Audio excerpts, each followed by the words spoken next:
अस्सलाम वालेकुम and hello everyone, क्या हाल है। आई होप सब ठीक ठाक होंगे, भले चंगे होंगे। शुक्र अल्हम्दुलिल्लाह, मैं भी बढ़िया।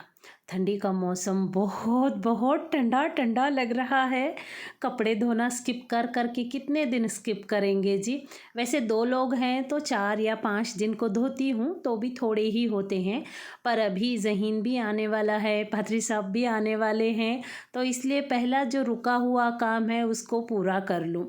लेकिन ठंडी में है ना, पानी में हाथ डालने को मन नहीं कर रहा जी। इतना ऐसा लग रहा है बस गरम गरम कॉफ़ी पिएं, गरम गरम खाना खाएं और ब्लैंकेट में अंदर आराम करते रहें।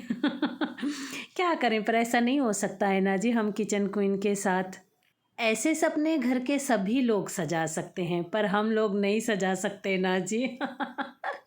वो उनके सपने पूरा करने के लिए हमको ब्लैंकेट से बाहर निकलना पड़ता है।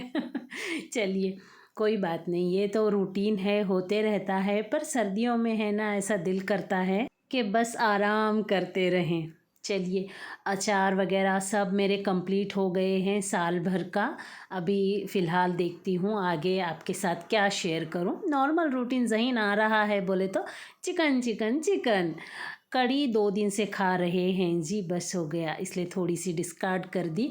थोड़ी सी सब्जी सब्जी थी, वो भी पालक, वो भी उसको भी डिस्कार्ड कर दी। 2 दिन 3 दिन खाए हैं, मतलब 3 टाइम खाए हैं हम लोग अभी। और अभी और सही नहीं रहता, उसको डिस्कार्ड करना ही सही रहेगा।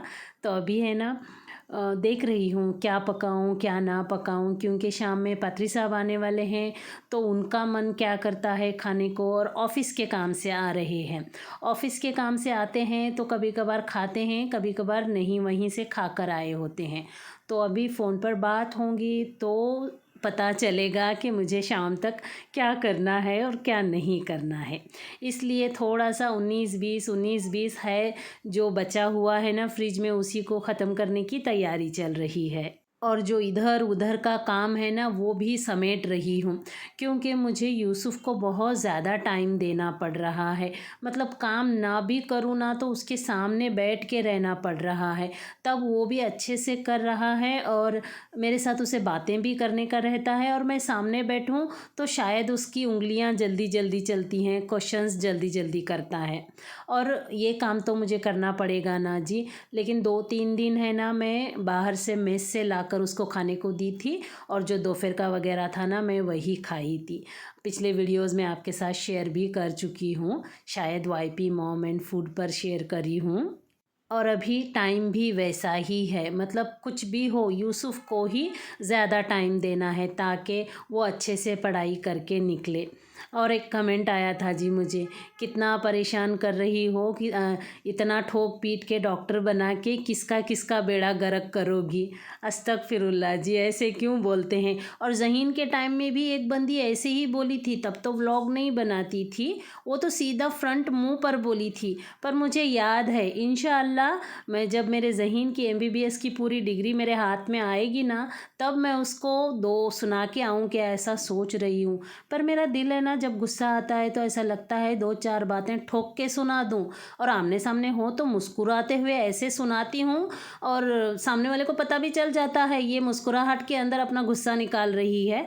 कोशिश करती हूँ सामने वाले का दिल ना दुखे, पर मेरा दिल भी दुखा होता है ना जी, उसका भी तो आंसर देना होता है ना मुझे, नहीं तो दिमाग में वही घूमते रहेगा, कैसा बोली कैसा बोली। लेकिन अब मैं थोड़ा बड़ी हो गई हूँ ना जी, उतना दिल में घूमता नहीं है। नहीं तो पहले वही बात, कैसा बोले मेरे बच्चों को, क्या मेरे बच्चे इतने ये हैं। देखिए मेरे बच्चे माशाअल्लाह बहुत अच्छे हैं, बहुत अच्छी पढ़ाई करते हैं, बहुत अच्छे रिज़ल्ट लाते हैं। 10th में क्या रिज़ल्ट लाए थे, 12th में क्या रिज़ल्ट लाए थे। और माशाअल्लाह से मेरा ज़हीन एमबीबीएस भी कर ही रहा है ना। तो बच्चे तो मेरे शुक्र शुक्र अल्हम्दुलिल्लाह बहुत अच्छे हैं। बस उनको मैं ठोक पीट के पढ़ाते रहती हूँ, जो भी करते रहती हूँ आपके साथ शेयर करती हूँ, ताकि आप भी इतनी मेहनत करें और अपने बच्चों को एक बहुत अच्छी जगह पहुंचाएं। उसमें ऐसे नेगेटिव कमेंट वाले आते हैं ना तो सर ही घूम जाता है। लेकिन जब ज़हीन के टाइम में बोली थी ना वो बंदी, तब बहुत बुरा लगा था, बहुत गुस्सा आया था। पर अब इस वक्त जो कमेंट आया है ना तो गुस्सा नहीं आया, हंसी आई। लोग भी कैसा कैसा सोचते हैं बोलकर। और एक बात, अगर वो जेन्युइन बंदी होती ना तो अपने अपने सही अकाउंट से कमेंट करती, पर नहीं जी, उसके अकाउंट का नाम भी कुछ अपला गपला है। खैर चलो कोई बात नहीं। हाँ, और शायद लगता है मेरी वो रेगुलर व्यूवर भी हैं, या तो फिर कुछ ऐसा परेशान होंगे और इतना, या तो फिर मेरे वर्ड उनको परेशान करे होंगे इसलिए नेगेटिव जुमला निकल गया होगा। चलिए खैर कोई बात नहीं। अब मेरा दिल इतना बड़ा हो गया है जी, अब है ना मैं उसी चीज़ को सोचती नहीं हूँ। आमने सामने हो तो दो बातें सुना देती हूँ, ठीक है। अगर थोड़ा सा भी 5-1 मिनट वक्त भी चला जाए ना तो दिल ऐसा बोलता है जाने देना रानी बोलकर। यूसुफ को है ना अभी मैं अक्सर कुछ ना कुछ बाहर का खिला रही हूँ, क्योंकि वो हमेशा झगड़ा काटता है, तुम्हारे हाथ का खा के बस हो गया मुझे बोल के।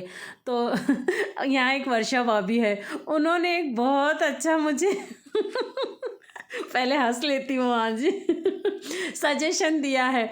मैं उनके पास से खाना लाने को गई थी मैं, तो क्यों जी आप पकाई नहीं क्या? बोले पकाई जी, मेरे बेटे को अभी मेरे हाथ का अच्छा नहीं लग रहा तो आपके इधर से लेके जाती। तो वो वर्षा भाभी बोल रही है भैया को बोलो जी दूसरी शादी करने के लिए खाने में वैरायटी मिल जाएगी। मैं भी बहुत ज़ोर से हंसी, ये भी एक सही जुमला है। नहीं जी, ऐसा नहीं होना चाहिए ना, एक ही घर में एक ही किचन क्वीन ठीक है। चलिए, इसीलिए इडली आई तो इडली ले लेती हूँ, कुछ और दूसरा बिकने को आया तो ले लेती हूँ। और उसके पास इतना टाइम नहीं है कि वो जाकर लाकर खाए, और ज़हीन वगैरह आए तो ज़हीन के हाथ से ही मंगवा लेती हूँ कुछ ना कुछ। इडली अच्छी थी जी, बहुत छोटे साइज़ की थी, मतलब मेरी 3 इडलियों में उनकी 5 इडलियाँ हो जाती होंगी, इतने बेबी बेबी इडलीस थी, पर सॉफ्ट थी। सांभर थोड़ा खट्टा था, चटनी भी अच्छी थी। 10 रुपये की एक इडली, 20 रुपये के 2 इडली, ऐसा था। मतलब 40 रुपीज़ की इडली लिया था और 20 रुपीज़ का एक छोटा सा बेबी वड़ा था जी। मतलब कितनी महंगाई बढ़ गई देखिए, ये सब मिला के बहुत हुआ तो 20-25 रुपये में आना चाहिए। मतलब कितने 60 रुपये लग गए उसको। महंगाई भी उतनी ही डबल हुई है, इसमें कोई हर्ज ही नहीं है। वो भी लोग लाएंगे पकाएंगे, अपनी मेहनत का तो फल लेंगे ना जी। अभी लेकिन एक दौर बदलना है, मतलब अभी ये सारे सब्ज़ी सब चीज़ें महंगे हुए हैं ना, जैसे सैलरी और बाकी चीज़ें भी एक बार चढ़ जाएं ताकि हमारे पास भी पैसे आए और हम भी अच्छे से खर्च कर सकें। एक दौर बदलना चाहिए ऐसा, तब जाके सही लगेगा। अभी मुझे इतना महंगा लग रहा था ना, पर यूसुफ बोला अम्मी ये तो मुझे सस्ता लगा। हाँ, जनरेशन बदलती है ना जी, जो हमको सस्ता लगता था हमारे अम्मी अब्बा को महंगा लगता था, जो अभी हमें महंगा लग रहा है हमारे बच्चों को सस्ता लग रहा है। ऐसे तो दौर बदलते रहते हैं। चलिए, यूसुफ थोड़ा सा परेशान था, चिड़चिड़ आ रहा था, और बुक्स इतने फैला के बैठता है और लगते भी उतने हैं ना जी। इसके बाद वो पढ़ो, उसके बाद वो पढ़ो, टाइम टेबल चालू रहता है। तो मैं बोली आज चल तू सोफ़ा सीधा कर। आता नहीं है फिर भी कोशिश कर रहा है।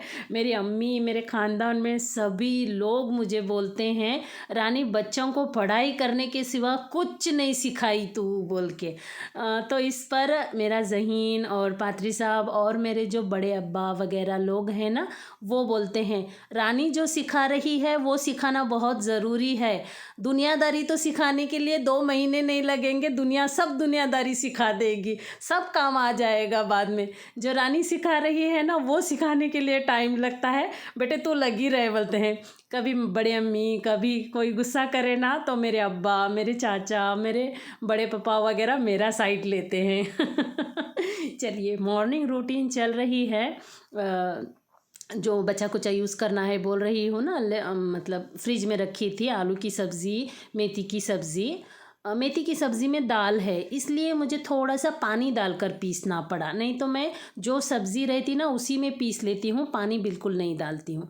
अगर दाल घट घट पराठे में आए ना तो खाने में थोड़ा सख्त हो जाती है, और तवे पर सेकने के बाद दाल और सख्त हो जाती है, तो थोड़ा सा दांतों को भी अच्छी नहीं लगती, पेट को भी पसंद नहीं आती है। तो इसलिए थोड़ा सा पानी डाल के अच्छे से पीस ली। अजवाइन, ज़ीरा, नमक, हल्दी और थोड़ा सा चाहें तो तेल भी डाल सकते हैं, सफ़ेद तिल और कलौंजी भी डाल सकते हैं। डिटेल रेसिपी पहले से भी अपलोड है, और ये चाल चाल रेसिपी है। और देखिए उस जितना पेस्ट है उसमें जितना आटा जाएगा उतना ही थोड़ा थोड़ा थोड़ा थोड़ा डाल के गूंद रही हूँ। आटा मुझे ज़्यादा नहीं करना है, आटे के पराठे नहीं करना है, सब्जी के पराठे करना है। तो आटा भी थोड़ा पतला भी रह जाए, जिसमें बेलने आ जाए, बस हो जाएगा। वैसे ही आटा गूंदती हूँ, बहुत अच्छे लगते हैं। रात की सब्ज़ी जो भी बची हो फ्रिज में रखते जाएं, और एक हफ्ते में एक आध बार 2 बार पराठे बना लें। ये अगर सारी सब्जियों में पत्ता गोभी की सब्ज़ी और आलू की सब्ज़ी रह जाए ना पराठे, तो माशाल्लाह बहुत बढ़िया लगते हैं। पर मेथी और पालक जो बच जाती है ना, वो तो वैसे ही बच्चों को खाने में पसंद नहीं आते हैं। तो थोड़ा सा मतलब 100 मार्क अगर पत्ता गोभी और आलू बचने के बाद जो सब्ज़ी बनती है पराठा उसको देती हूँ, तो इसको 99 देंगे ज़्यादा हरी सब्ज़ी हो जाए तो। लेकिन हेल्थ में ये भी बहुत अच्छे होते हैं, खाने में बहुत टेस्टी लगते हैं। गरम गरम जितने टेस्टी लगते हैं, ठंडे उससे ज़्यादा टेस्टी लगते हैं। तो अगर आटा ज़्यादा गूंद जाए, आटा डाल के ना गूंदें, सब्ज़ी में जितना आटा जाता है उतना ही गूंदें। अगर पराठे ज़्यादा हो जाएँ तो डरे ना, ठंडे होकर भी बच्चे खा लेंगे। मॉर्निंग रूटीन है, तो सब्ज़ी वाला भैया आया है, सब्ज़ी लेने के लिए जाऊंगी।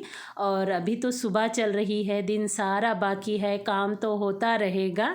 चलिए मैं इसे साफ़ भी करती हूँ, आप लोग जल्दी से अटेंडेंस भी लगा दीजिए। और क्या अच्छा लगा क्या बुरा लगा कमेंट बॉक्स में बताना बिल्कुल ना भूलें।